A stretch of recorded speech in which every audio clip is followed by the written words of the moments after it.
The voice of Husker Nation is on the air. This is Hail Varsity Radio. Insight, opinion, expertise, along with the biggest names talking Nebraska sports.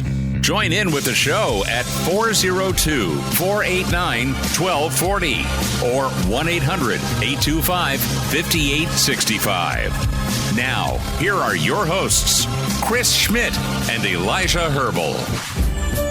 Thanks for hanging out, Hail Varsity Radio. It's a road show Thursday as I am hunkered down in the Sherman Field press box here in Lincoln, Nebraska. A little baseball this afternoon.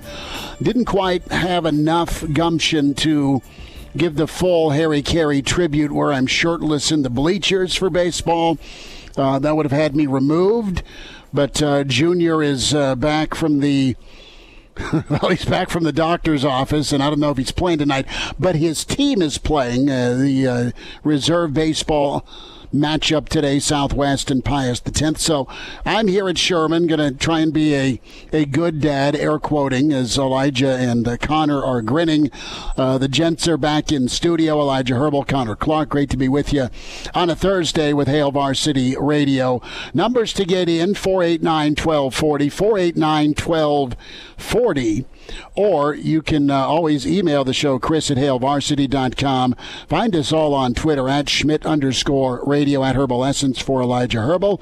Connor Clark at C_Clark_27. Can watch the show, the Hail Varsity YouTube channel, Hail Varsity Radio Twitter at HVarsity Radio. Can catch Coffee and Cream in the morning as well with Sharp and Andrew Rogers, I should say, with Benning and Rogers, KFOR, Facebook, and Twitter. So that's how you can get in touch with us or catch the show. Fellas, either of you have embarrassing moments when your pops was in the stands growing up, anything like that? I think I keep my mouth shut and I just go wander off by myself so I don't embarrass my son. He thinks I'm a weirdo for coming out and watching him play during the spring session anyway, taking the show on the road. This is the second year I've done it. A lot of games a year ago at Millard West and of course, Millard North. Connor, any hijinks by dear old dad? Well, he was my coach for a while. So, oh, no. in multiple sports. So, I mean, I don't want to say he. Did he ever bench you? Yes, I've been benched. I was, lucky enough, I guess, to say that I got to play a lot. But he was my coach in basketball and baseball. The good part is, though, and he doesn't like this, every time he wasn't there is when I had my best game. So. That's just kind of how it worked. Elijah, did Pops ever lay it on a little thick with you from the cheering section? Well, no, see, my dad also coached me in football growing up. So middle school football, he was the O-line coach. And we had a lot of fun every single day in practice because every single day in practice, and he's listening, so I say this with love, he didn't really know what he was doing in terms of offensive line play.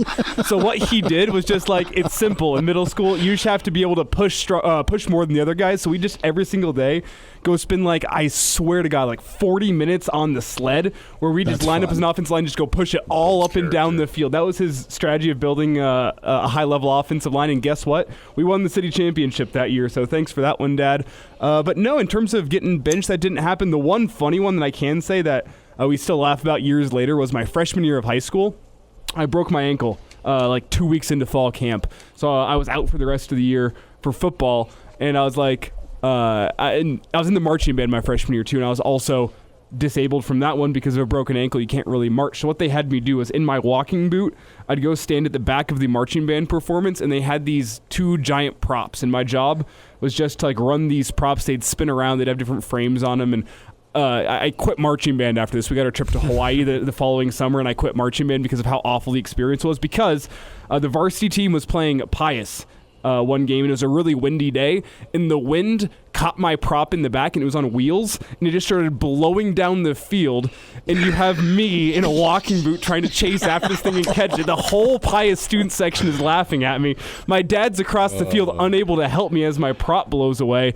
So that was probably the most embarrassing moment of growing up that my dad still laughs about sometimes as this giant prop blows away and me and my walking boot is hobbling across the field trying to catch it. That was no fun. We did YMCA softball, and my dad coached us one year, and this is before the rotator cuff surgeries, because if you asked him, he was a incredible fast pitch softball pitcher back in the day in the beer league of softballs. Former councilman Doug Emery can either confirm or deny this. He was Dad's catcher, but Dad would coached us, I think, 1 year in 7th grade for Y softball. Before you do softball, you do baseball. You could do both, and Dad would always throw some sort of drop pitch that he knew everyone would foul off. So it was just, instead of getting grounded, it was just constant punishment of foul tips, and I was catcher, and it just took a absolute beating, and he got a kick out of that. So, well, good. We will keep you up to date on the reserve ball game here, but no play-by-play by me. Again, can find the show, Hail Varsity Radio Twitter handle at HVarsity Radio. Us in the afternoon, Hail Varsity Radio. Of course, Coffee and Cream with Rogers and Benning, 7 to 10. So, guys, a lot to get to. We'll spend time with Brandon Vogel at about 10 minutes. Gary Barnett in hour 2 to kick off hour 2. And then Danny Burke with Veasan Sports Network. Want to read an email, and we don't go to the email bag enough. We get plenty, and we appreciate them. I will do a better job, I vow this, to read emails, chris@hailvarsity.com. But let's have this discussion, and we'll bring Vogues into it. You can give us your take as well. Crew does have an important question to the early discussion. Elijah, have you ever had to toss out any angry dads as an umpire? It's a good question. No, I have not. Not yet? And the answer is not yet. There's been some dads that have been on the fence, like they've been on that line of like, hey, you're acting inappropriate back there, and you're being a pain in my ass. But on the other hand, whenever I'm on the field, like I'm trying to give my best performance. So as long as you're not like crossing the line and cussing out the players or the umpires, I usually just say, keep that off the field. I'll keep it on the field. And you know what? You let them know it's about me anyway. So just whenever you're cheering extra loud, and I know your kid's that bad, you better believe that strike zone's about to widen up. So watch yourself back there. No, I don't actually do that. Well, very much. Here's the email. Here is the email from Mitch. First off, I want to give you guys thanks and props. You have such a good show. You're mature and understanding with recruits going to different schools. And here's the question I pose to you when it comes to Big Ten football coach power rankings. Where does Rule and Fickle rank among the veteran coaches? I'd love to hear your guys' take. I love that question, Mitch. Thanks for submitting it. It's a fun discussion point.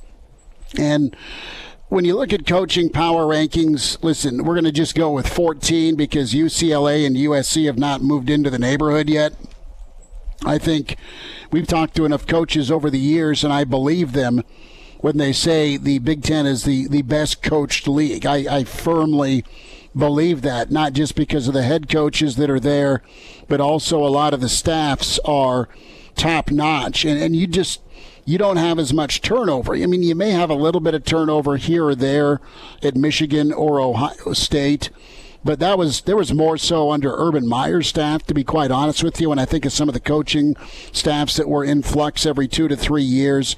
And I like the idea that these guys came up with where we have tiers, right? You have tiers, elite coaches, great coaches, good coaches, middle of the road, and then how the hell do you still have a job? I think that's a fair tier system. It's the Connor Clark tier. We'll call it that. The 5 tiers. And listen, do you believe there's anybody in the elite tier in the Big Ten? I have Harbaugh and Day in the elite tier. I say that because they've been to multiple playoffs. I know they have not won a national championship yet. That day is coming. You could argue for Harbaugh. We'll see if Ohio State gets a little bit more physical. When it comes to great, I think James Franklin's a great coach. Time in, time out, he's at 10, 11 wins, and a down year for them is probably an 8-4, 9-4 type deal.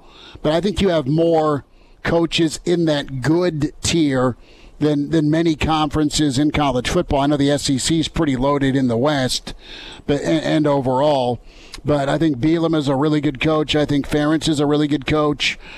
Fitz is for sure there. You could even make an argument twice for Fitz. You could say Fitz is a great coach because he's been able to get to the Big Ten title game twice. Or you could be at the point right now where you're like, how does Fitz still have a job going 3-9 and then 1-11? But Fitz is too good, and I think people understand what he's up against at Northwestern. So I put him in the good category. You have Bielema, you have Fitz, you've got Fickell, you have Ferentz, you have Rule. Would you put Rule or Fickell in that great category? Would you put them in elite? Well, but before we get there, can we talk about James Franklin briefly?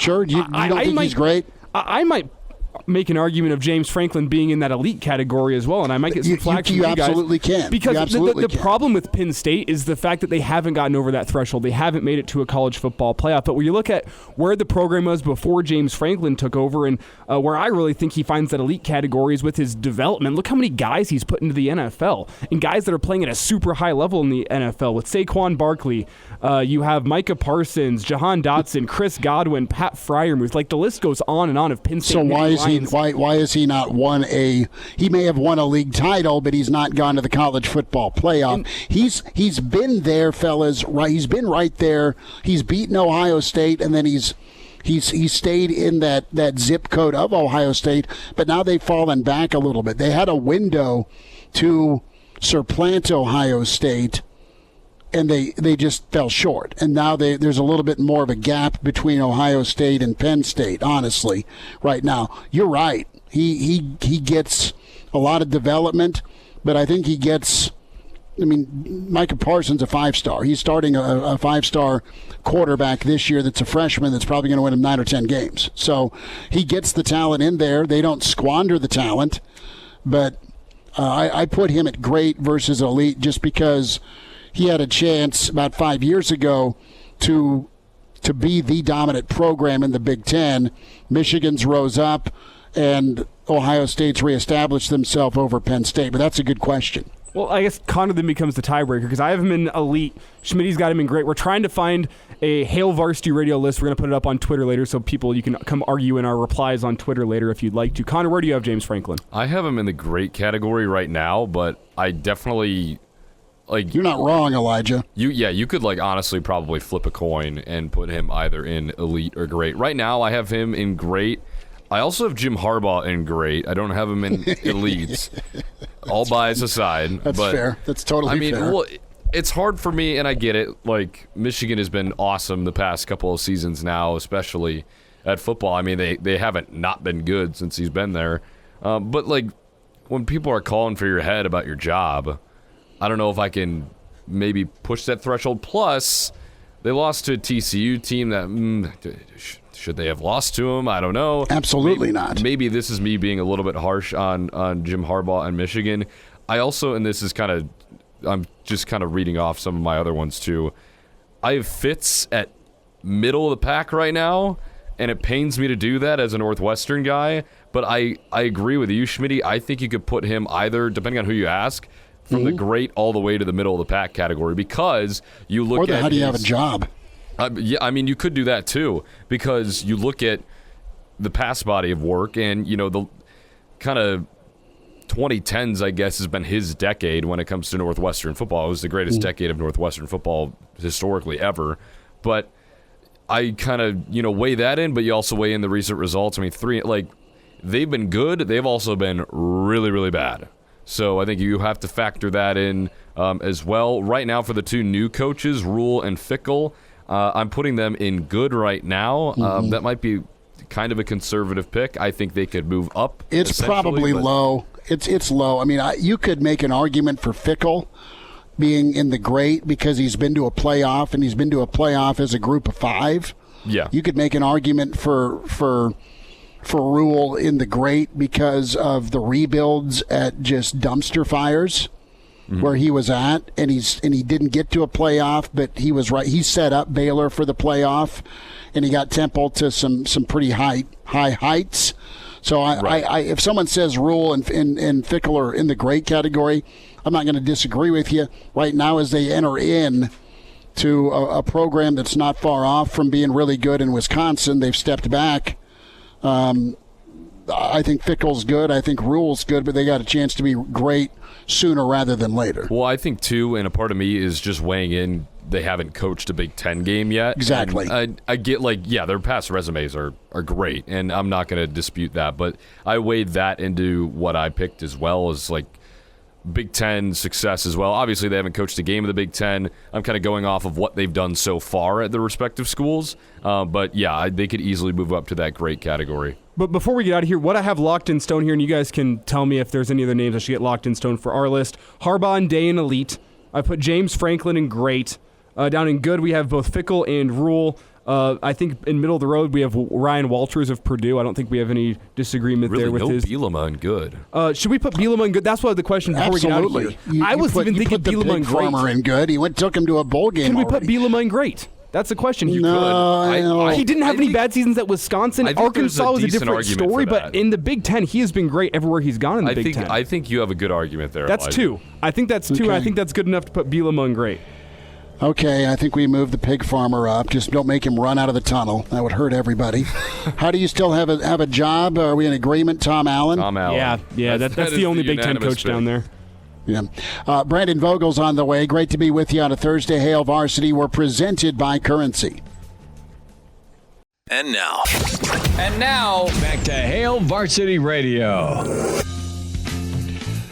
Back with you, it's Hail Varsity Radio. We're presented by Currency for all your equipment financing needs. Go Currency. Brandon Vogel shortly. Gary Barnett coming up here in about 35 minutes or so. Get Coach's take on some thoughts with the Big Ten, the college football world, some golf, and then Danny Burke, VSiN Sports Network, MLB, and NBA playoffs. Brandon Vogel, managing editor, with us here. HailVarsity.com and magazine. Get your digital and print subscription. HailVarsity.com/offer. Vogues, jump into this pool. The water is warm. Good email submission from a listener, Mitch, wanting us to lay out the Big Ten coaching hierarchy. The Connor Clark-o-meter, much like the Sean-o-meter at Wrigley, has this categorized: elite coaches, great coaches, good coaches, middle of the road, and then how do you still have a job? It's a pretty good tier of categories. And, we have so far agreed on Harbaugh and Day as elite. Franklin, great to maybe elite. You have Rule and Fickell, good, but we could talk you into great. And then Coach Allen, how do you still have a job? And Fitz has spanned a few different. We could say Fitz is great. And we could say Fitz is good. And we could also say Fitz, how do you still have a job? Is Bielema good or great, or is he mid? So what coach do you think of first and foremost when we talk Big Ten? Who is kind of the hot button coach for you year in and year out? Well, I don't know about year in and year out, but right now I might put Harbaugh at the top of the list in the conference. And I guess when I think about this, I think about these sorts of things a lot. Actually, talking about coaches is one of my favorite things. I tend to look at the whole career, and when I look at what he did at Stanford, what he did in the NFL, which a lot of times I don't care a whole lot about when we're talking college football, and where Michigan is at now. Now, I do think 2023 is interesting for Michigan in a lot of ways, but that's a whole separate discussion. But it might be Harbaugh at the moment. And then from there, in the elite/great divide, I think I might have Franklin ahead of Day based on what he did at Vanderbilt. Nice. When's the last time anybody thought about Vanderbilt that wasn't coached by James Franklin? And he's got a really good Penn State team going into 2023, I think. And we'll see. Can you get over that hump? Last year was kind of the classic example. And, where you could start with rankings like this, Penn State went 11-2, won the Rose Bowl, lost to Michigan and Ohio State. And then Ryan Day, I don't want to discount anything that he's done. That said, taking over the Ohio State job is almost as good as it gets. Is Alabama better? Is Georgia better in terms of like access and ease of recruiting? Yeah, probably. But Ohio State hasn't faded really in like 60 or 70 years. It's about as stable a program as you can find in college football. Brandon Vogel's with us here at Hail Varsity Radio. And Brandon, I think one of the best arguments for James Franklin is the NFL talent that he has churned out year after year. It feels like you get a first-round pick or two every single year from Penn State. And I guess you can ask the question, why haven't they gotten over that hump? But I'm kind of with you in that I think James Franklin should be in the elite category. We have him listed in the great because Connor and Schmidt have talked me out of it. But where I want to go is with a guy that is going to be pretty, let's see, controversial here in the state of Nebraska. Where do you put Kirk Ferentz on this list? Because based on his history, his coaching career as a whole, I think you could put him in great with what he's done with Iowa, but the last couple years in his handling of the Brian Ferentz situation seems to have dropped him down the list in a lot of Big Ten fans' minds. Yeah. Well, now the James Franklin race is deadlocked. It's no longer 2 against 1, Elijah. It's 2 against 2, me and you. So happy I could help at least. Ferentz is interesting. I mean, I think so. At that next tier for me, it gets pretty interesting because, like I said, I tend to value like longevity. Doing this over multiple years at multiple places is even better. Ferentz doesn't check that box. But that kind of tier of Bielema, which, Arkansas ended up getting fired at, but kind of got them going. It makes Illinois interesting this year because nobody saw Illinois coming last year in terms of what they did. Lost a key assistant to another head coaching job in the conference. But Bielema, Ferentz, even Fitzgerald still for me. Now things are getting interesting in Evanston. Like it's hard for me to discount just doing that over multiple years. And then also like, so that would be the experience tier. I probably value those guys more than maybe most. But doing it over a long time tends to rank pretty high with me. Brandon Vogel is with us, HailVarsity.com and magazine managing editor, author with John Cook, Dream Like a Champion. Vogues, where do you come in on Coach Rule? That was, we kind of started wide and we're narrowing it down to Rule. Where does he rank for you as we talk about these tiers? I mean, I can be talked into great. I think he starts at good, which is a major tip of the cap because, he's not been in this league before. But, man, he's done a hell of a job coaching wherever he's been. And I even give him a little bit of slack in the NFL because he was hosed at quarterback. Hey, come take the Carolina job. Let's get rid of Cam Newton. Let's bring in Dwight Schrute as your quarterback, and let's trade Christian McCaffrey after you leave. It was just a no-win for him there. And NFL's a different animal. See Nick Saban. So where does Rule come in for you? Same with Fickle. Where do they rank on your tier list here? They're definitely in the same tier for me. I think it gets so in my mind, like, let's take out everything we've learned about Matt Rule since the end of November, because like that's basically what it is for Fickle with me. Like, I know what he was as a coach before getting to Wisconsin, and I just don't pay enough attention to Wisconsin football to know like what it's like day to day. I don't come away from a Luke Fickle press conference being like, oh, that was pretty good. I think this is trending upwards, which I do with Matt Rule. The biggest thing with him is, you've got the 4-year tenure at Temple and then a 3-year tenure at Baylor. 2 of those seasons were absolute like hard resets, and the win totals show that, but the trajectory was the same at both places. So that's impressive. When I look at him in terms of like, you're just going to look at resumes compared to Fickle. Fickle took Cincinnati to college football playoff, and I would put PJ Fleck in this grouping too. Took Western Michigan to a CFP bowl game, and I don't know his record at Minnesota off the top of my head. I probably will in about a week when I get started writing the yearbook team previews. But pretty tough to argue, I think, at least it is for me, with what he's done at Minnesota. So that's kind of that group there of Fickle, Fleck, Rule.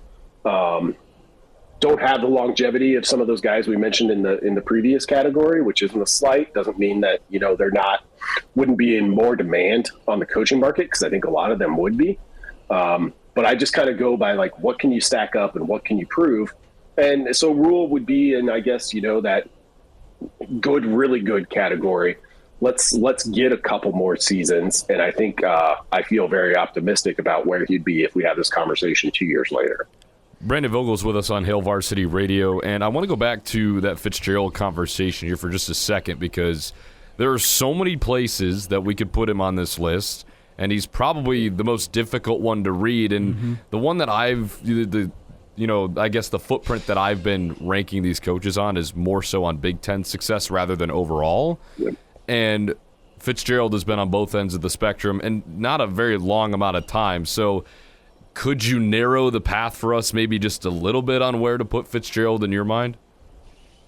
Yeah, I think I would have him probably 6 or 7 in the conference. You look at and some of that is it's a little bit of the Bill Snyder effect without some of the key highlights to point to of Northwestern football was in a really bad spot for a really long time, and it got better before he got there. But he gave them a kind of a level of consistency. That said, the last couple of seasons have been alarming on that front. And when you look at it, if one of the things I value is doing it over multiple or a long stretch or even multiple places, if better, which is why I'm kind of intrigued by Bielema to a good degree. Fitzgerald hasn't had that, and that's not a knock against him. He might just be the perfect coach for Northwestern to get that program probably as high as it can go, to be honest. I mean, they played for conference championships. So for that reason, I have a hard time dropping him too low just based on their past couple of seasons. But it falls into that kind of middle of the pack, which in a league like the Big Ten means you're still a really, really good football coach. Brandon Vogel's with us here at Hail Varsity Radio. And Brandon, last thought here on the coaches. You do a great job with your team previews every single year. And I just want to get your take on which guys you think have a team this year that could get them up in the rankings or have a team that could drop them down in the rankings. Because, I mean, we could talk about this every single offseason. The results will probably change because of the recency bias. Which teams do you think this year could improve or hurt their coaches' standings? Yeah, it's one in the Big Ten where I don't feel like there's maybe a ton of natural candidates for that. And that usually I feel like there's maybe 2 teams that everyone's going to like that are trending down, and maybe 2 teams. I think Nebraska probably has a chance to make one of the bigger splashes. Iowa gets interesting. They're going to open as one of the favorites or close to it in the Big Ten West. Their returning production is really low. And obviously they have this bizarre scenario where everybody's going to pay attention to how many points they score each week. So I don't know why they signed up for that, but they did. Wisconsin's kind of a total wild card. So the West is going to be super interesting. I mentioned a little bit earlier, Michigan, bring everything. They are primed in a way that they weren't the previous 2 times they won this conference, which gets interesting because we're kind of looking at Ohio State of there's some cracks here. Ohio State gets to stalk the pace a little bit, and I think that's valuable to Ohio State. Maryland is the other one. Maryland has a schedule to win a lot of football games. They're non-conference. I don't remember off the top of my head, but it's kind of alarmingly non-competitive, so they'll be a riser as well. And I don't expect Indiana to be picked very high in any sort of rankings, but I think they're in a pretty tough spot. Brandon Vogel, managing editor, HailVarsity.com and magazine. Vogue, thanks for jumping on, bud. Thanks, guys. Take care. All right. More thoughts on the power ranking list and some spring practice thoughts on the way. And now, back to Hail Varsity Radio. Thanks for hanging out. Hail Varsity Radio on the road today here at Sherman Field in Lincoln, Southwest, and Pius doing battle the reserve team And we are scoreless here, bottom of the first. Reminder about your friends at Dyer Law and workers' compensation.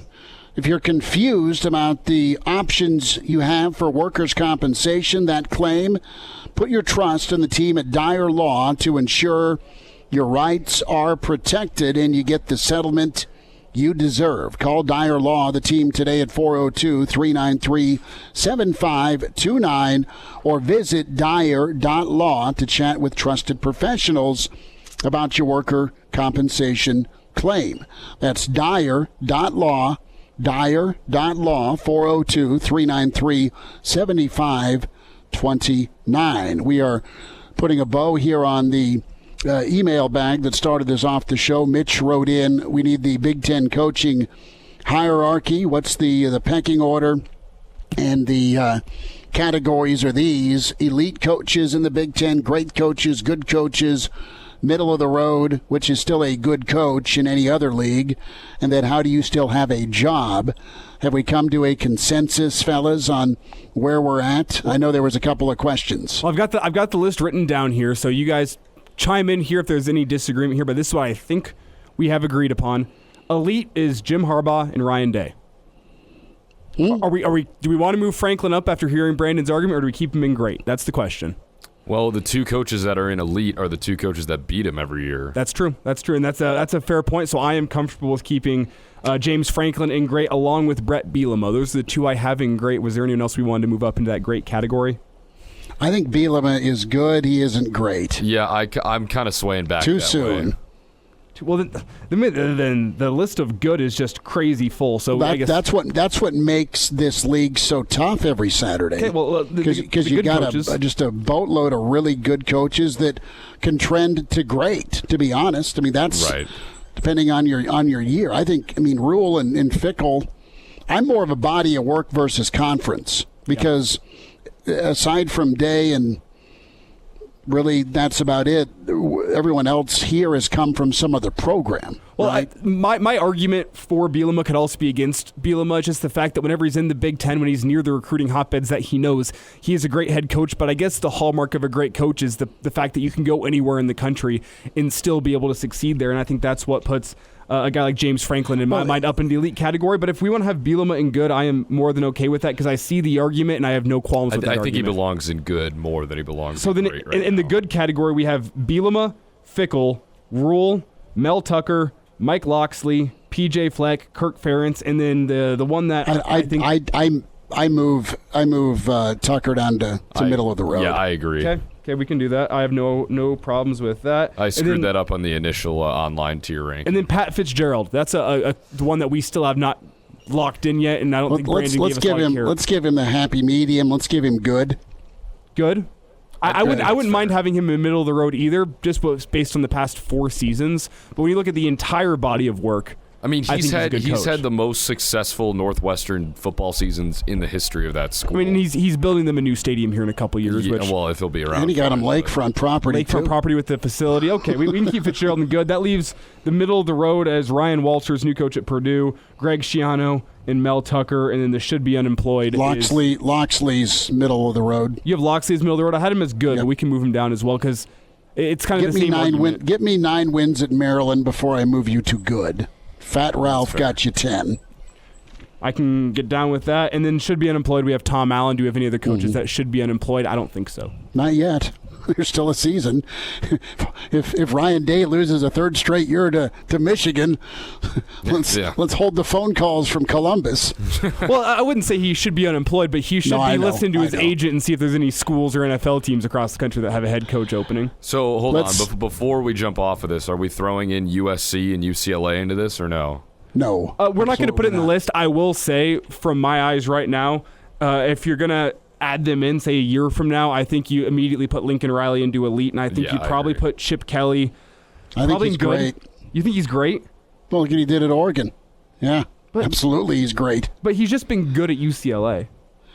You know what? UCLA should be a top 10 program every year. They never are. He's not the first nor the last to probably underachieve with NFL talent that maybe maxes out at 9 wins. Look at Mora. Mora put so many dudes into the NFL in the first, second, and third round. year in, year out, both sides of the football. And they just checked out. I mean, they just absolutely checked out 9-4 year after year, and they had a 10-win roster for sure, especially in that league where they didn't always get Oregon every year.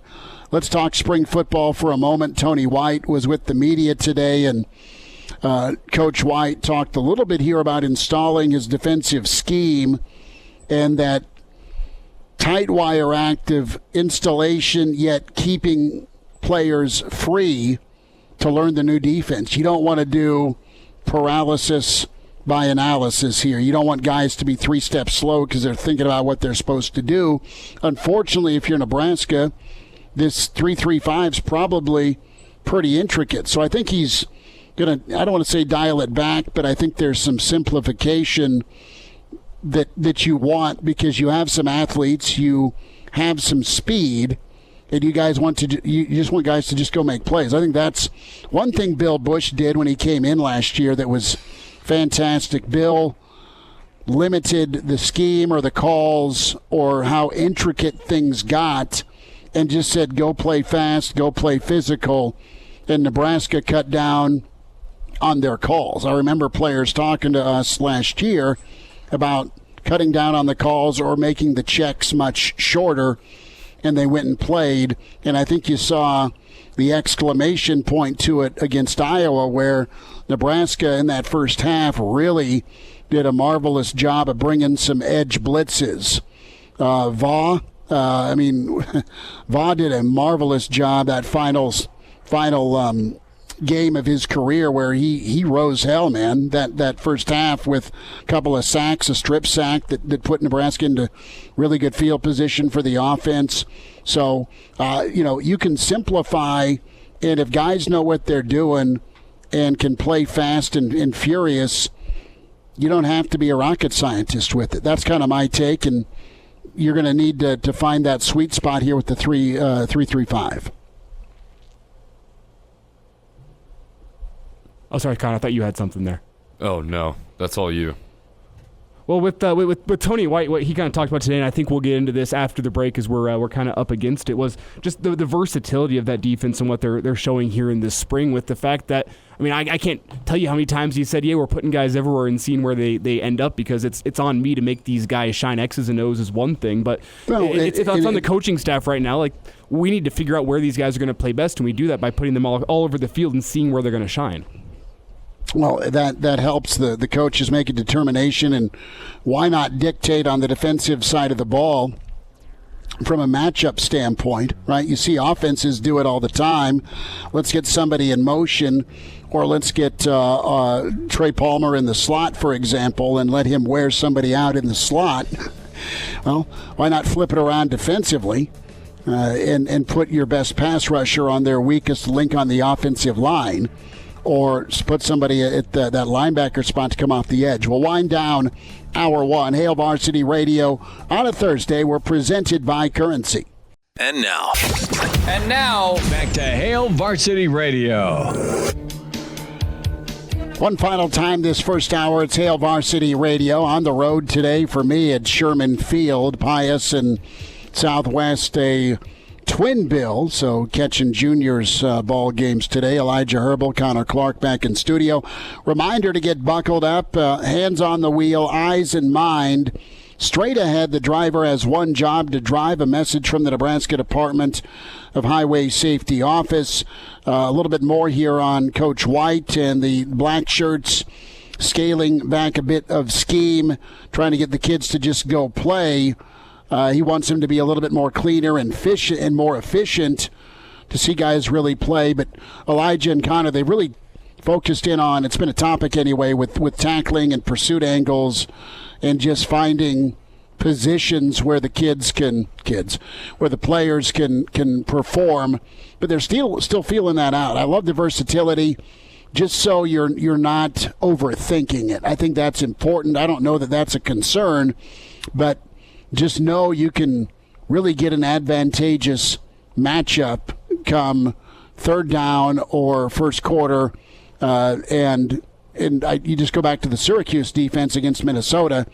everyone's worried about the yards per carry, or do you get gashed with just a 3-man front? Well, Minnesota only ran for 78 yards on like 30 carries last year in that bowl game. So you can put the screws to whatever the offense does best theoretically with this defense, and that's something I think you got to be excited for if you're a Nebraska fan. And from reading in between the lines with Coach White, as I'm sure we'll hear a little bit from this segment, maybe a little bit next hour as well, the answers today were essentially him, and this is me paraphrasing, reading between the lines, saying, you know what, it's not about who is doing things well right now. We're trying to find guys with the right mindset, with the right mentality, and then it's on us to go open them up by getting them in the right position. And we've seen that already with a guy like A.J. Rollins. They found a guy that with a mindset that fit defensively, and their goal this spring has been getting him in the right spot, which has been at DN, where it appears he's been shining. So that's their priority now. It seems like, yeah, we're getting through install right now. We're doing some X's and O's, but right now we're trying to find the guys that are going to play with that black shirt mentality. We're going to get them on the field in one way, shape, or form. It's on us to make them shine.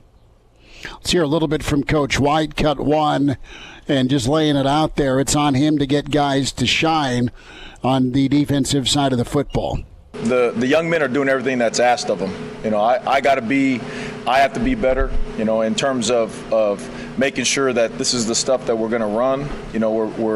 We're messing around, moving guys around, moving things schematically a little bit. So I got to be cleaner and more efficient to make sure that we get a chance to see guys really play. It's hard to get an evaluation when you're changing stuff or adding stuff all the time, and then you throw a guy in a new position. So now he's learned new position, he's learned new defense and all stuff, and then you're going out there and you're seeing him at his worst. So at this point, it's a matter of just making sure that they're in the right positions and they know what to do. I scale back so those guys can go play.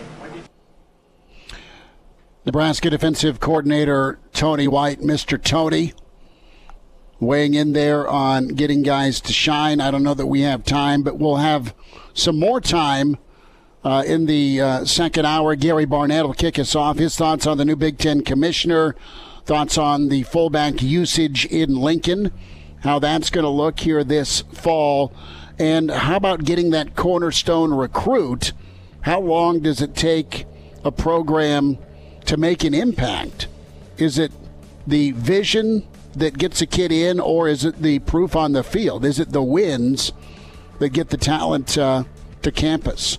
Chris Schmidt, Elijah Herbel, Connor Clark, Hail Varsity Radio.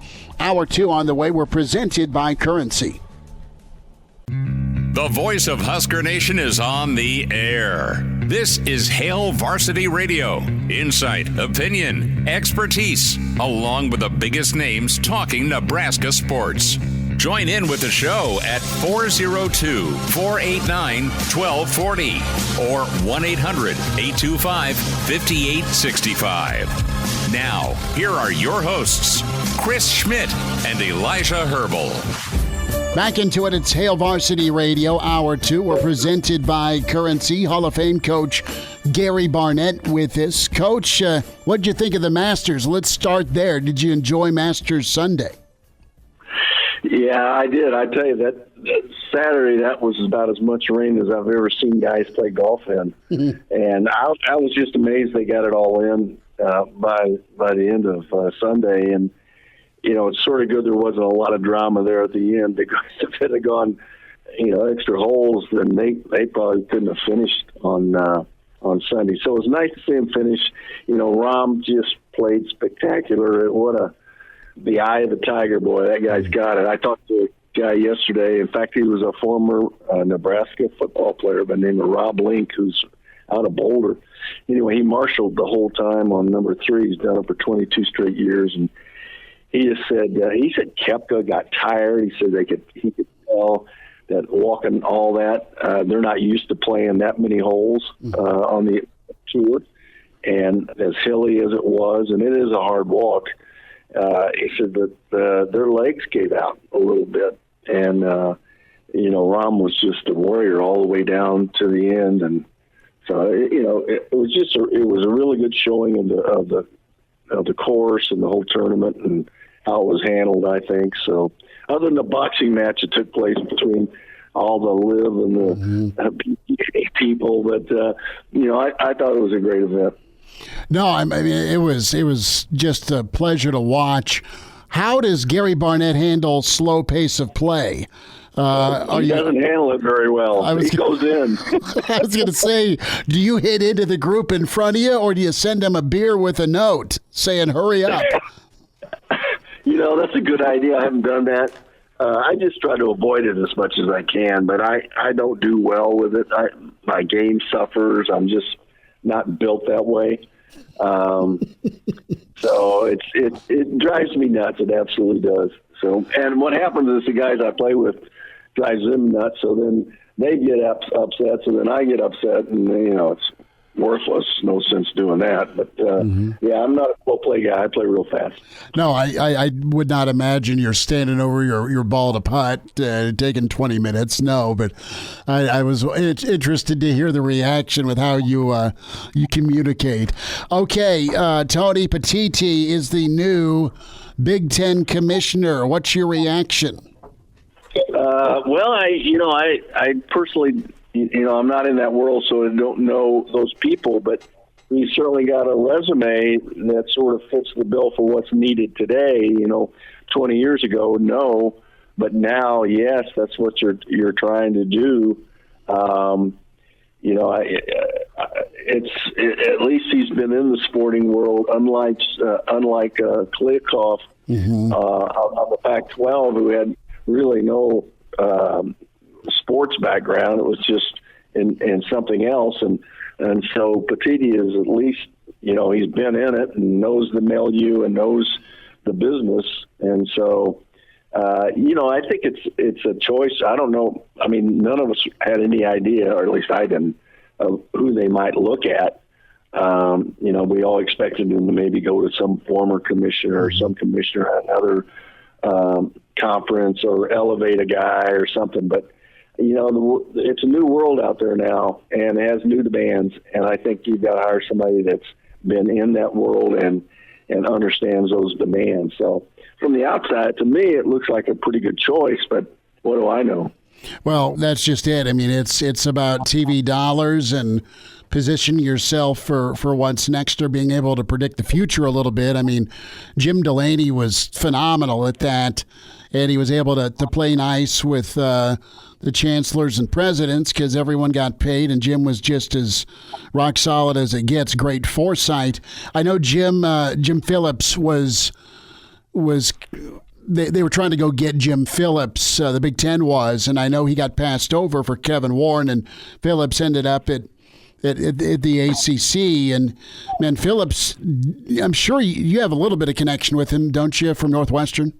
Yes, I know Jim decently, and been around him, every time I've been back there. He was just awesome as an athletic director, and, sort of the model that you'd want. And so I'm sure he's that same way as a commissioner. The job's a little different, but not totally. He's in a tough deal, though, and trying to, with everything that's going on and that conference, I think that's really a difficult job right now. That's when you look at the future. I'd say the Pac-12 and the ACC's got a real challenge ahead of them. I think you're right. They still have some properties, or teams is a better way to put it, that are going to be playoff bound. Gary Barnett's with us, Hail Varsity Radio. Coach, how are things shaping up in Buffland as the spring game's a week away for Dion and company? I know a lot of attention. I know ESPN's going to be there, but what are you hearing or what are you feeling about some of the personnel? How's this first spring been? Well, it's I get all the videos to watch, and it's a little tough because there's no numbers on the players because he's having them earn. Right. And once they earn, they can pick any number they want. So the first week and a half, first 2 weeks, I had no idea who I'm watching. I just sort of watch scheme and a little bit of what they're trying to do, and get a feel for it. And then they popped out 2 numbers, and now they've got 6, and so I know those 6 guys. And one of them was there before. The 2 of them were there before. The other 4 are all transfers. So one by one, I'm learning who the new Buff team, what the new Buff team looks like. I think there's going to be, from all the things that I'm hearing and watching, he's going to have another shakeup right at the end of spring. I think there's going to be a lot of departures, and they're continuing to look at who jumps into the portal, which opens what, the 15th? You open Saturday, and, yeah. Saturday, yeah, the 15th opens up Saturday, and then is open for 15 days. So I know they're doing a lot of work there. I think he was a little disappointed in many of the returning players, and so he's taken a real business-like approach to it, and he's going to overhaul the whole thing pretty quick. But they're running around. They're acting like they're having fun. They don't miss a day, and they have pretty lively practices, and they're quick. Everything moves like most organized practices are. So I think the first guy to get a number was a transfer from Florida. The next guy to get a number was a transfer from Jackson State, the 5-star kid, Travis Hunter. The third guy was a grad transfer from Dartmouth, the defensive lineman. So, and then he went with 2 linebackers, one a transfer from Clemson, the one that was already there, and then 2 safeties, one a safety from transfer from Jackson State, and then one of the returning Buff players who was our leading tackler last year. So, one by one they're showing up, but we'll have to see where it's going to be a big show, spring game. We're sold out, and the charging for parking, and so we haven't had this sort of problem, and I'm sure there's going to be unintended consequences to all this. We'll see what happens. Coach, I want to get your thoughts on Casey Thompson. You saw him in the Big 12 quite a bit, and we saw him last year in Lincoln and really did a tremendous job, and I know he got dinged up, but he finished the year strong and looked the part. What's your take on Casey's running ability? We both know Charles and how awesome he was at the option. Casey never, though, even at Texas or even Lincoln under Whip, was asked to run. But that's going to be something that you need to have at quarterback, at least that availability. I think Casey's a heck of enough athlete to be able to run. It's just nothing he's been asked to do. Do you think he could make that transition? I ask that because he's out this spring with an injury, but he's going to be battling for the quarterback spot this summer and into the fall. Well, what happens to a guy that when he's that age, there's a big maturity factor. He's going to be a better quarterback than he was just because he's older and he's at that point in his life and his age that he just sees things a little differently and can handle them a little differently and probably better than he has in the past. He's going to be much like the kid at Colorado, Shadur. He can run, but they don't run him. He only runs when he has to, and only on broken plays and things like that. And that's, that just makes you a more effective quarterback. When you can get yourself out of a bad situation and make it better rather than making it worse, you're going to have bad situations. I mean, 20% of your plays are going to be bad situations, and if you don't survive those bad situations, then you lose games. And so a quarterback that can run is certainly going to enhance your chances of getting something productive out of those bad situations. And so that's the value that a quarterback like Thompson and Shadur brings to a game like that. Coach, the fullback, Nebraska needs a versatile fullback, and there's examples of it that are in the NFL between what the Raiders have and you check with the Niners. What would you want in a fullback here? Because I know you coached that position at Colorado. Well, 2 things. One, he's got to be able to block. He's got to be able to carry the ball occasionally, but just as importantly, he's got to be able to catch the ball out of the backfield. if you don't use a fullback, if you're just using the block width, that's one less guy the defense has to worry about. And that means they can focus on the other guys. So, you know, if you've got a fullback that can also come out of the backfield and make that catch, or be a screener, or be somebody that's an outlet for you, if you can't do that, then you're really limited. So I think that, you know, when Brandon Drum was about as good at doing, Lawrence Vickers for us, about as good at doing that as you can. I mean, Lawrence Vickers, we could take the tailback out, and he was just as effective as a tailback as he was a fullback. So that kind of versatility and being able to catch anything, then you have a real threat. Then you got a coverage issue. So that's what you want in a fullback. That's what I would want in a fullback. Otherwise, you're just playing with a guy in a couple downs, you know, 1 or 2 downs every series. So you need somebody that you can use as a receiver and occasionally as a runner if you can get away with it. But they're hard to find. They're really small tight ends. They're small tight ends is what you're trying to find. Coach, I want to ask you, when it comes to the build in Colorado and of course Northwestern, how long did it take for you to get kind of that cornerstone recruit from I'm selling vision here, here's what I think we're going to be, to someone just buying in and saying, okay, I need to see it? You start winning and then the recruits will come, but you got to have that first dude in the boat, so to speak. Did that take a while at Colorado or Northwestern to get kind of a game changer player that could flip things? You know what? I never looked at it that way, Chris. I never looked at, we got to get the dude, we got to get the game changer. I looked at it as a team. We had to get game changers. Sure. The sooner you turn it is the sooner you get buy-in. Okay. And when you get buy-in from your team, I don't care how many or who, but if you get enough, then you're going to turn it. And I never looked at a cornerstone player. It just happens. And so there was nobody I ever identified as a guy we had to have in order to change our whole program. And I think in basketball you might be able to do that. You can't do that in football. My opinion is you can't do that in football. You know, you just recruit the best players, the best kids, and when you get buy-in, then you get a good team. And that's what wins football games in college. Got to ask you, NFL draft is 2 weeks away. You've got Bryce Young, you've got Stroud. Gary Barnett has the first pick.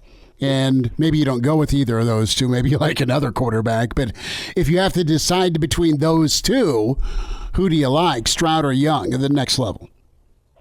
Well, you look, there's 4 guys really in there that are being talked about being the top 4. The kid at Kentucky, the kid at Florida, who they all think's the next the next kid like Buffalo has. Right. I'll tell you what, Stroud, to me, is the guy who's done it year in, year out, play in, play out, game in, game out. He's the guy that looks to me, if I were going to put my money, I'd put it on him. I think the kid at Alabama is a little too small, but he's a good player. But Stroud's a guy I like. I like his composure. I like the way he seems to handle things. I think Richardson and the kid at Kentucky both are, their reach is just a little bit, but at this day and age in pro football, college football, you better get a quarterback. And, if you got to go get 2 or 3 to find one, then that's what you got to do. And so you can't play the game anymore without that guy at the quarterback spot. Coach, have a good week. We'll check in again soon. Thanks for a few minutes. You got it. Thanks, Chris.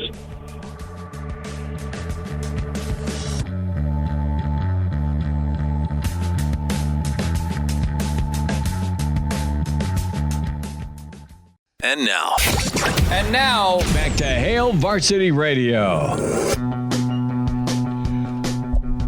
Back with you at Hail Varsity Radio. We're presented by Currency. For all your equipment financing needs, go Currency. Chris Schmidt, Elijah Herbel, Connor Clark. Find us on Twitter at Schmidt_radio, at Herbal Essence for Elijah, and then for Connor at C_Clark_27. We've talked a lot about the coaching rankings Whose graphic was that threw out there on Twitter? I'm a computer idiot. That shocks no one listening or watching. But well played, whoever did the work there. Arts and craft time was well spent, Elijah Herbel. I mean, I like it. I like it a lot. Well, credit to Connor for giving us the tier this morning, his tier in the first place. We locked it in. I had to go make an entire tier. It's on this website called Tier Maker, which is pretty popular, so I had to go throw it in there. You can go check it out yourself. If you want to go put in your own tier rankings and give us a reply on Twitter, email it to Schmidt, whatever you want to do, you can find that link on our Twitter page, or you can go to Tier Maker, search it up. 2023 Big Ten Head Coaches Tier List Maker is what it is called, so you can go get your own tiers in and give us a reply. Let us know what you think. How right or wrong are we? Right, and that's the beauty, as right now, for those wondering at home here at Sherman Field, juniors part of a doubleheader here, Pius v. Southwest trailing 2-1. And I think we're in the bottom of the third. The wind blowing sideways and all over. So as scenic and fun as this is in the press box, it is windy as all get out outside. So interesting comment here, and appreciate Nick chiming in. He's a listener along with Crew and Mitch. Also checking in, but Nick's got a good question here, and that's the heart of this consideration when we talk about coaching tiers in the Big Ten and ranking the elite versus the great, and what makes somebody great versus good and good versus middle of the road. And I mean, it's the fun now. Let's pull up, have a beer, and chat. And Nick's like, could Harbaugh win the Big Ten if he was head coach at Indiana? Pretty hard to judge how good coaches are. And you're right, Nick, there are a lot of factors. I would say this: Indiana's got a hell of a lot better shot of winning the Big Ten with Jim Harbaugh. There's a reason Harbaugh's getting $8.5 million, or was getting that at Michigan to be there. Okay, Harbaugh's won at Stanford, difficult spot, similar spot to Fitzgerald, where you take the good, and I think you magnify the good at a spot like Northwestern, just like you do with what Matt Rule does. You talk to all the former coaches, and that's the first thing. I mean, that was the target for Colorado was Coach Rule, okay? Mm-hmm. They wanted Rule. They didn't think he was going to coach. Trev got him to come back into coaching.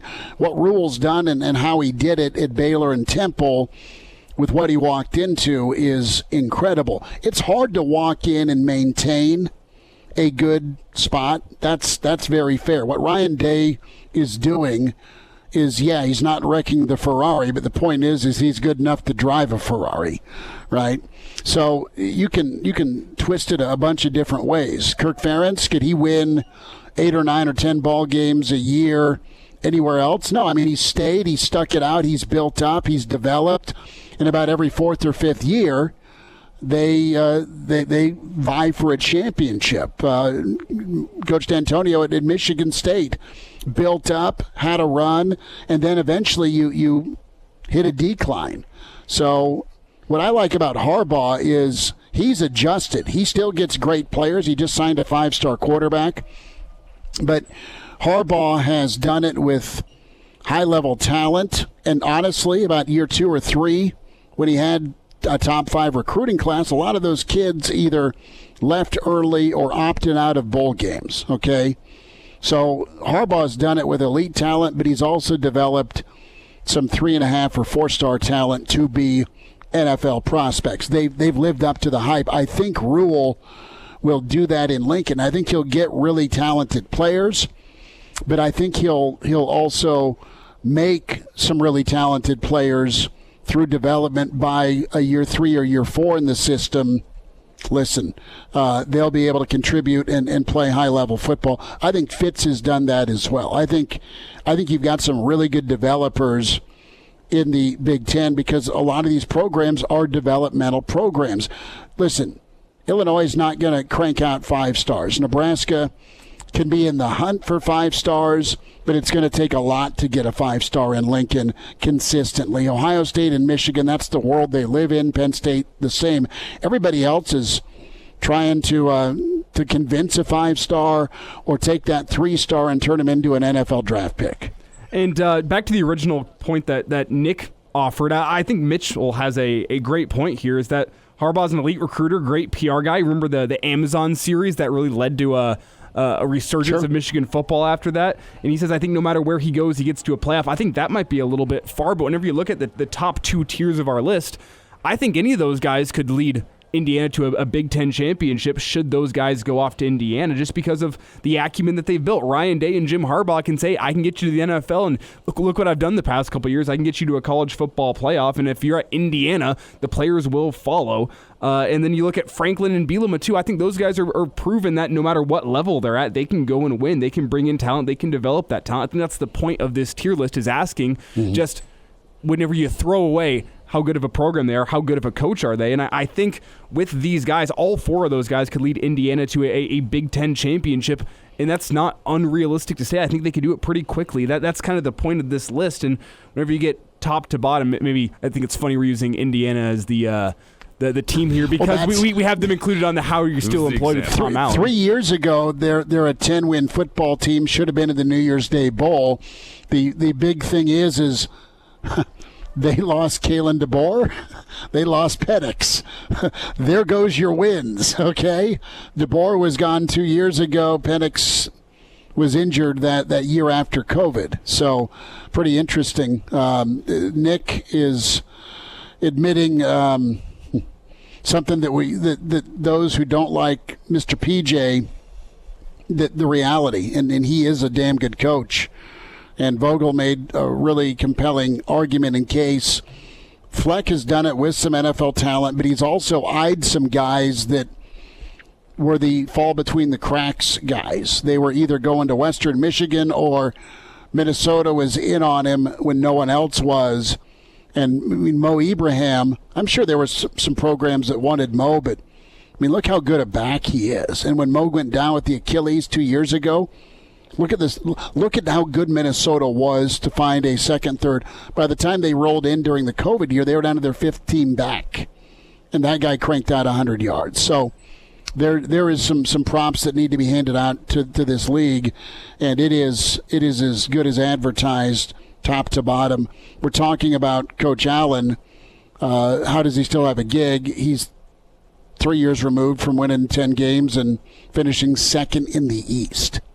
Okay, Ferentz, we make fun of his kid, but all he does is put NFL tight ends into the league, and he has a defensive lineman drafted in the first 3 rounds, or a linebacker or somebody every draft, and that's part of that development. At the same time, I think Kirk Ferentz in Iowa is one of those teams that, as we talked about with Vogel last hour, could slip down. Ferentz could slip down into that middle-of-the-road type category if he's got another bad season, because you start getting into that argument. Has the game of college football passed Kirk Ferentz by? He was a good coach a couple of years ago, but has the era of the transfer portal and the NIL era, we haven't seen him thrive under those circumstances just yet. So you could make the argument, if there's another bad season from Iowa, which I'd call last season a bad season from Iowa standards, there's another bad season, you can make the argument that Kirk Ferentz has slipped out of the good and he's into the middle-of-the-road category. So these rankings are very flexible, but that's kind of, I think, why it's so fun to get into this every single year. And we've done something similar in the past couple of years, and I'll be curious to see what it looks like next year. Well, it's about being stubborn for Captain Kirk. That is it. He knows football. He knows it well. Is he going to be too stubborn? Let's hear a little bit more from Coach White. Today, Nebraska spring practice, another scrimmage on Saturday. So we heard White talk about making guys shine. Let's talk about the other topic this week. That's been physicality and tackling.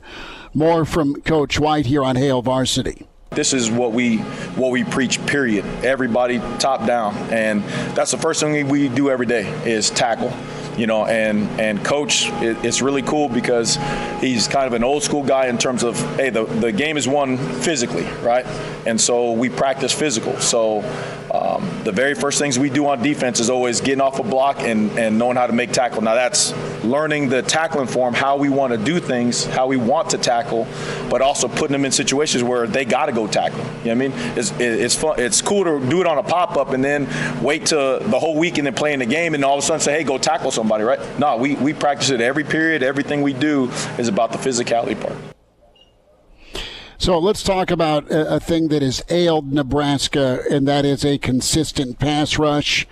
Nebraska's had some effort guys, they've had some hustle guys, but it's been a while since they've had a Randy and Malik getting after a quarterback.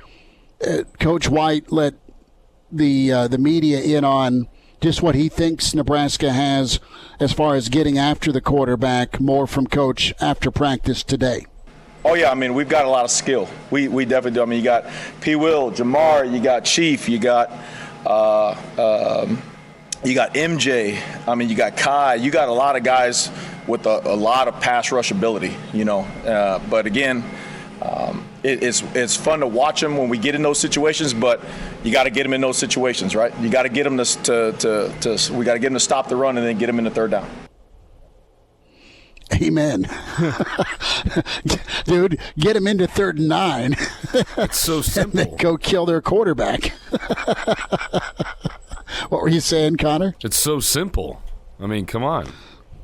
Well, and here come the comments from the 3-3-5 people. Oh, you can't stop the run with 3 down linemen. I mean, Tony White, from that answer, knows what league he's in. Whenever he gets asked about the pass rush, he's going to say, yeah, we got some talented guys there, but in the Big Ten, and I'm paraphrasing here from reading between the lines, in the Big Ten, it's not about getting after the passer. It's about stopping the run on 1st and 2nd down so you can let those pass rushers get after it. If you have great pass rushers, it doesn't mean anything if they're on 3rd and 1 every single drive. Well, key is so it's not 2nd and 5 and they're screwing with your defense. So it is so it gets to 3rd and 1. Real quick, let's squeeze in a lot of attention, and I loved hearing from A.J. Rollins. We'll hear a little bit from A.J. tomorrow. But some high praise for Rollins and what he's brought with him from his high school days playing defense to the Nebraska side of the football where they moved him, cut 5 here. Tell you what, that dude's a baller. He's again doing what's asked. He's been over there for I don't know, maybe a week now, and all of a sudden, he's making plays. You're seeing him constantly show up around the ball, which is really cool, really fun to watch. And then you see him with a smile on his face. So again, really neat deal, and that's one of those things where guys are moving positions, and now all of a sudden he's making plays for you, and we'll go from there. All right, Coach White, as he was part of post-practice today, Hail Varsity continues. We'll get some best bets here from VSiN Sports Network's Danny Burke on the way. And now, back to Hail Varsity Radio. Back with you at Hail Varsity Radio. Roadshow Thursday here at Sherman Field. Baseball going on, Southwest and Pius, the first of 2. We'll see if Junior gets dusted off at some point. Chris Schmidt, Elijah Herbel, Connor Clark. And we welcome in from VSiN Sports Network, Pride of Chicago, Danny Burke with us at Danny Burke 5. Talk some NBA and some MLB wagering. Daddy, how's it going? What's the week been like? What's new? Hey, guys. Yeah, thanks for having me on. We're enjoying some good weather here in Chicago. I assume you guys are getting much of the same. So I got to be at that Cubs game on Tuesday where they were trailing 7-0 and came back. So that was one of the better games I went to. And, you mentioned baseball, just been handicapping that. Playoffs around the corner for both the NBA and hockey, so lots to bet these days. Absolutely. And you have been on Tampa from the get-go, correct? You now have a Maserati? So with Tampa, yeah, Schmitty, I bet them to start 13-0, so I think I'm feeling pretty good about that. Got some good odds on the Rays. This was a team that's had a pretty consistent core for the last few seasons, but I mean, regardless of who the team was, nobody would foresee this coming in baseball. Such a volatile sport and such a hard sport to win consistently, as you very well know. And it's not only the fact that they're winning, it's the fact of how they're coming back and winning some of these games.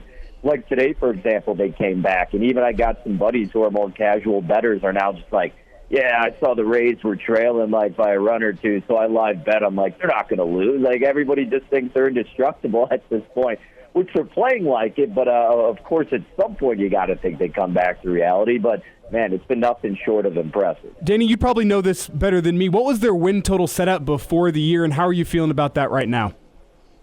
I think it was in the low 90s. I can't tell you to be exact, but I believe it was either in the low 90s or upper 80s. But it's obviously a big adjustment to where their win total is going to move to. Like, it's very curious to see how some of these win totals move, because if you look at an average team and they start out really hot, okay, it's probably not going to adjust too much. If it's a team that you're expecting to do poor and, they start out hot, well, again, it's probably not going to move too much because you're expecting some regression. But when you have a high team like the Rays, who had a lot of expectations, or at least above average expectations, you're probably going to see an adjustment, a sizable amount, especially now because they've been in the public eye and they keep winning. I don't know if I'd look to jump in on the under just yet because, again, with every high point Major League Baseball, there seems to be a low. And I'm not saying that the Rays are going to lose 13 in a row or something like that, but they'll probably lose a couple games here and there, and maybe the total won't nudge that much, even though they lost a couple. So I might still wait a little bit and then see if there's a really high adjusted win total, and honestly come the other way. Because let's not forget, they're still in a really tough division, and it's such a long season. So plenty of time left to go. Danny Burke with us, Burke's Best Bets, VSiN Sports Network. I'll let Connor get in on the Bulls Heat in a moment. I want to ask you about the Thunder and Timberwolves here for the 8-seed game, Danny. Mini minus 5.5. Yeah, this is tough. I like this Timberwolves roster. I like this Timberwolves roster a lot. I was just trying to think if Rudy Gobert is going to be back, but he is going to be back in the game. They suspended him for the first one, but he'll be back in the mix for the second. And people are laughing because they're like, well, maybe the Timberwolves are better without Gobert playing. Realistically, no, that's probably not the case. But I like this Timberwolves roster because of Anthony Edwards specifically and what Karl Anthony Towns can do with such a versatile big guy. The issue and the reason why the Timberwolves lost to the Lakers wasn't because of the absence of Gobert. It's because Anthony Edwards was practically non-existent. Especially in the fourth quarter, anytime he had the ball, he was passing it up and looked like he was afraid to shoot. And if he did, it was Brick City. You remember last year, he was the king in the playing games and a reason that they had success. So it was really appalling to see him be such a lack of a force in that fourth quarter when they really needed it. But to be honest, they probably figure it out in this game. The Thunder are a feisty bunch, right? They're really gritty. They're really, just hard-pressed and always going to play to the very end with a bunch of young guys who really don't know what their limitations were supposed to be. So that's why they've had all this success. I think you can wait for a better number with Minnesota and then look to jump in on it because Minnesota is a team that loves to shoot themselves in the foot. So that is probably going to be my plan of attack for Minnesota in that game. Danny Burke is with us on Hail Varsity Radio. Danny, you heard it before. Bulls Heat, not tonight, but tomorrow, a chance to have the unenviable task of taking on the Milwaukee Bucks if they end up making out of the play-in. And also, did you take the Cubs' money line on Tuesday when they were down 7? So, believe it or not, my friends and I actually all got involved in the Cubs. I had a couple buddies who got them at 10-1. Some had them 8-1. I just got them in that plus 225 range and a little bit of plus 1.5. But it's not like we were, expecting them to actually come back. It was one of those things where we were in the bleachers, so we had to get involved and kind of get into existence. Reading between the lines there, we were in the bleachers, we're 6 beers deep. Games after that. As for the Bulls, man, look, I thought the Raptors were going to beat them in that playing game. I laid 5 to Toronto, and I was feeling great seeing them with a 19-point lead in that game. And then the Raptors embarrassed themselves more than the Bulls typically do. But, look, you saw what the recipe for success is for Chicago. If Levine can drop 30-plus and they don't kill themselves on the defensive side, they can beat anybody. I do think the Heat get the job done, but maybe Patrick Beverley's got a little bit of that playing game magic himself, and we can get some of those waterworks like he had with the Timberwolves last season. Danny Burke with his VSiN Sports Network, Burke's Best Bets NBA Weekend. Look at the Saturday schedule. Danny, is there a dark horse you like with the NBA as far as maybe winning some money, surprising, getting a good number or a good futures with here this postseason? Yeah, the one bet that I've made right now, and it's not necessarily an underdog. I'll get to that in a sec. But the one bet that I made, Schmidt, I did over 5.5 games played for the Cavs and the Knicks at minus $1.60. I know it's pretty chalky, but some other books had it as high as minus $1.80. Look, the Cavs have one of the best starting fives in the Eastern Conference, but beyond that, they really have no bench depth. As for the Knicks, well, if you can get Randall to be healthy, it could easily be their series. But I just think they match up well with some of their skill guys. They have a little bit deeper of a bench, and Mitchell Robinson can help counter some of the big guy damage that they possess with Mobley and then blanking on the other guy's name first, Jared Allen too. But look, I think it's going to be a back and forth, really tough series where they just beat the crap out of each other. So I think this goes at least 6 games. So that's the one I've made right now. And then honestly, if you're looking for an underdog, no, it's not going to be the Lakers over the Grizzlies, but people are infatuated with this Kings team against the Warriors. Now, I'm not saying that I'm betting it per se because I still don't trust the Kings defense. The Kings are a young and inexperienced team, but they have the offense to compete with Golden State. And the Warriors were atrocious on the road this year, and that's not just going to change in the postseason. I don't care how great this Warriors team has been in the past. They've been struggling all year. There's been red flags all year. They had Draymond punching Jordan Poole, and everyone said it'd be all right, but no, they still struggled, and they had to really fight to get into the position where they're at. It's tough to replicate success in professional sports. So it could be a long series for Golden State and Sacramento. And, hey, maybe if you don't feel completely confident taking the Kings outright, you can also bet the series spread and go like Sacramento plus 1.5 or still a little bit of plus price. That may be your viable option in that series if you're looking on the side of an underdog but not totally confident in them winning it outright. Danny Burke with his VSiN Sports Network. Follow him and hear him at Danny Burke 5. Danny, thanks for the time today, bud. Yeah, you got it, guys. Enjoy your weekend. And now, back to Hail Varsity Radio. One final time, Hail Varsity Radio here at Sherman Field in Lincoln. A doubleheader ongoing tie ball game. Game 1, Pius Southwest. Chris Schmidt, Elijah Herbel, Connor Clark back in studio. And just a heads up for next week, spring game Saturday and beyond leading up to that, pretty fired up. We'll be at the Single Barrel next Thursday, live at the Single Barrel inside the Graduate, corner at 10th and P. So we invite you down there to come see us, our haunt for Husker football. We love being with our friends at the Single Barrel. So a show next Thursday at the Single Barrel, 4 to 6. We are at the Hail Varsity Club for a live road show Friday before the spring game, leading into the Pipeline event at the Hail Varsity Club in La Vista. That goes from 6 to 9. We're there 4 to 6. So you can log on hailvarsityclub.com and find out more information about the Pipeline event. All 5 great linemen, part of that 94 national title team, going to be on hand. Q&A, meet and greet, great food and drink specials at the Hail Varsity Club. And then Saturday, for the spring game, we are on the road from 11 to 1, or just prior to kickoff anyway, at the Single Barrel Saturday, spring game Saturday. Elijah Herbel right now is trying to manufacture things we can bet for that steak and a beer, because there's road trips a-coming to the Single Barrel. Connor Clark has also got a thought bubble going. I'm afraid to guess what is in that thought bubble. Where were you at? What was going on last night, Connor? I get a little thumbnail clip, and you don't need no free shout outs on Thursday, so I don't necessarily want to know what bar you were at unless it was the bar, friends of the show. No, what were you doing last night? There were no bars included. It was the rooftop of 8N Lofts, which is an apartment building that's around a block from the Single Barrel. We have some friends who live there. I used to live there, not anymore, but we have friends who live there.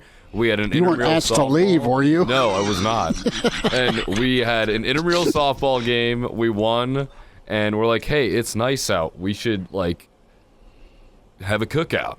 So we did. Yeah. And it was great. It was red flag warnings. Why not have a cookout on a rooftop? Might as well. That's brilliant. We're all Midwesterners. Love it. So your softball team is not lost, correct? Well, we played one game, but yes. Okay. But you were lobbying, you and your compadre were lobbying for live coverage of said softball championships, I think a spring or two ago. Yes, we were, and it came to a heartbreaking end. We lost to the eventual champions, but we're 1-0 this time around, so we're looking to keep that train going. Did you also get confused by the thumbnail video? Connor sent it 10:30 last night? No, I had it figured out because I'm young and I understand technology. That's the big difference between you and I. No, I get it. And I sent the grumpy old Clint Eastwood from Gran Torino clip back, Yes. acknowledging my shortcomings there. But, well, good. More power to you, Connor, to keep softball undefeated. We'll see if Southwest can stay undefeated or if Pius gets it handled here in Game 1.